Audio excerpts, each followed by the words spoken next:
ರಾಜ್ಯಕ್ಕೆ ಮುಂಗಾರು ಎಂಟ್ರಿ ಕೊಟ್ಟು 25 ದಿನ ಕಳೆದರೂ ಮಳೆ ಮಾತ್ರ ಆಗ್ತಾ ಇಲ್ಲ. ಮುಂಗಾರು ಮಳೆ ಕೈಕೊಟ್ಟಿದೆ. ಕೆಆರ್ಎಸ್ನಲ್ಲಿ ನೀರಿನ ಪ್ರಮಾಣ ಕುಸಿತವಾಗಿದೆ. ಅತ್ತ ಕಬಿನಿ ಜಲಾಶಯದಲ್ಲೂ ಕೂಡ ನೀರಿನ ಮಟ್ಟ ದಿನೇ ದಿನೇ ಖಾಲಿ ಆಗ್ತಾ ಇದೆ.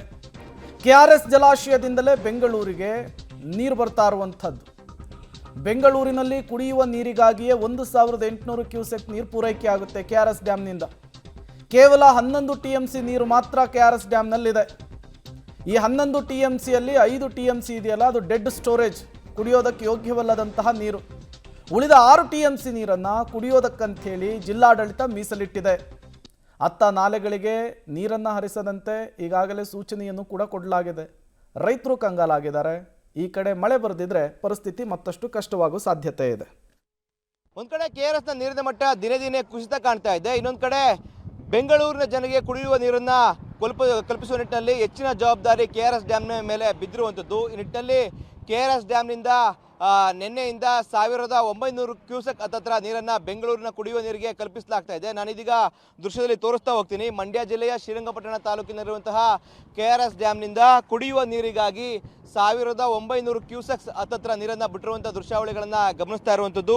ಇಷ್ಟು ದಿನಗಳ ಕಾಲ ಅಧಿಕ ಪ್ರಮಾಣದ ನೀರನ್ನು ಕಬಿನಿ ಡ್ಯಾಮ್ನಿಂದ ಬಿಡಲಾಗ್ತಾ ಇತ್ತು. ಆದರೆ ಇದೀಗ ಕಬಿನಿ ಡ್ಯಾಮ್ನಲ್ಲಿ ಅಪಾರ ಪ್ರಮಾಣದಲ್ಲಿ ನೀರಿನ ಮಟ್ಟ ಕುಸಿತ ಆಗಿರುವಂಥ ಹಿನ್ನೆಲೆಯಲ್ಲಿ ಇದೀಗ ಕೆಆರ್ಎಸ್ ಡ್ಯಾಮ್ನಿಂದ ಅಧಿಕ ಪ್ರಮಾಣದಲ್ಲಿ ನೀರನ್ನು ಹರಿಸಲಾಗ್ತಾ ಇದೆ. ಇಷ್ಟು ದಿನಗಳ ಕಾಲ 450 ಕ್ಯೂಸೆಕ್ ನೀರನ್ನು ಕುಡಿಯುವ ನೀರಿಗಾಗಿ ಬಳಕೆ ಮಾಡಿಕೊಳ್ಳಲಾಗ್ತಾ ಇತ್ತು. ಆದರೆ ನಿನ್ನೆಯಿಂದ 1900 ಕ್ಯೂಸೆಕ್ಸ್ ಹತ್ತತ್ರ ನೀರನ್ನು ಏನು ಕುಡಿಯುವ ನೀರಿಗಾಗಿ ಬಳಕೆ ಮಾಡ್ಕೊಳ್ತಾ ಇರುವಂಥ ದೃಶ್ಯಾವಳಿಗಳನ್ನ ಗಮನಿಸ್ತಾ ಇದ್ದೀವಿ. ಕೆಆರ್ಎಸ್ ಡ್ಯಾಮ್ನ 80 ಅಡಿಗೂ ಕೆಳಪಟ್ಟ ಗೇಟ್ಗಳಿಂದಾಗಿ ನೀರನ್ನು ಹರಿಸ್ತಾ ಇರುವಂಥ ದೃಶ್ಯಾವಳಿಗಳನ್ನು ಗಮನಿಸ್ತಾ ಇರುವಂಥದ್ದು. ಈ ಬಾರಿ ಮುಂಗಾರು ಮಳೆ ಅಪಾರ ಪ್ರಮಾಣದಲ್ಲಿ ಕೈ ಕೊಟ್ಟಿದೆ. ಆ ನಿಟ್ಟಿನಲ್ಲಿ ಕೆಆರ್ಎಸ್ ಡ್ಯಾಮ್ಗೂ ಕೂಡ ಏನು ಭಾರಿ ಪ್ರಮಾಣದಲ್ಲಿ ನೀರು ಅಡಿ ಕುಸಿತ ಕಂಡಿರುವಂಥದ್ದು. ಈಗ ಇರುವಂಥ ನೀರನ್ನು ಕುಡಿಯುವ ನೀರಿಗಾಗಿ ಕೂಡ ನಾವು ಸಮರ್ಪಕವಾಗಿ ಬಳಸ್ಕೊಳ್ತೀವಿ ಅನ್ನೋ ನಿಟ್ಟಿನಲ್ಲಿ ಕೂಡ ರಾಜ್ಯ ಸರ್ಕಾರ ಆಲೋಚನೆ ಮಾಡಿದೆ. ಅದೇ ನಿಟ್ಟಿನಲ್ಲಿ ಇದೀಗ ಕುಡಿಯುವ ನೀರಿಗಾಗಿ ಇದನ್ನು ಬಿಡ್ತಾ ಇರುವಂಥ ದೃಶ್ಯಾವಳಿಗಳನ್ನು ಗಮನಿಸ್ತಾ ಇದ್ದೀವಿ. ಕೇವಲ ಬೆಂಗಳೂರು ಮಾತ್ರ ಅಲ್ಲ, ಮೈಸೂರು, ಮಂಡ್ಯ, ಬೆಂಗಳೂರು ಈ ಭಾಗದ ನಗರ ಪ್ರದೇಶಗಳಿಗೆ ಜೊತೆಗೆ ಅಕ್ಕಪಕ್ಕದ ಹಳ್ಳಿಯ ಪ್ರದೇಶಗಳು ಕೂಡ ಕುಡಿಯುವ ನೀರಿಗಾಗಿ ಇದೇ ನೀರನ್ನು ಬಳಕೆ ಮಾಡ್ಕೊಳ್ಳಾಗುತ್ತೆ.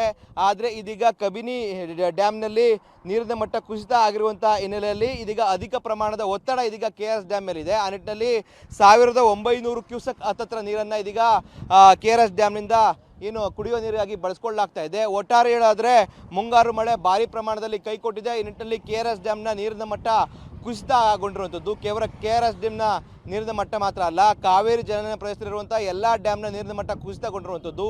ಈ ನಿಟ್ಟಿನಲ್ಲಿ ಮುಂದಿನ ದಿನಗಳಲ್ಲಿ ಮಳೆ ಬೀಳದಂಥ ಸಂದರ್ಭ ಎದುರಾದರೆ ಕುಡಿಯುವ ನೀರು ಕೂಡ ಹಾಹಾಕಾರ ಪಡುವಂಥ ಸ್ಥಿತಿ ನಿರ್ಮಾಣ ಆಗುವಂಥ ಸಾಧ್ಯತೆ ದಟ್ಟವಾಗಿ ಕಾಣ್ತಾ ಇರುವಂಥದ್ದು. ಕ್ಯಾಮ್ರಾ ಪರ್ಸನ್ ವಿನೋದ್ ಜೊತೆ Rohit Devarahalli, public TV, KRS dam.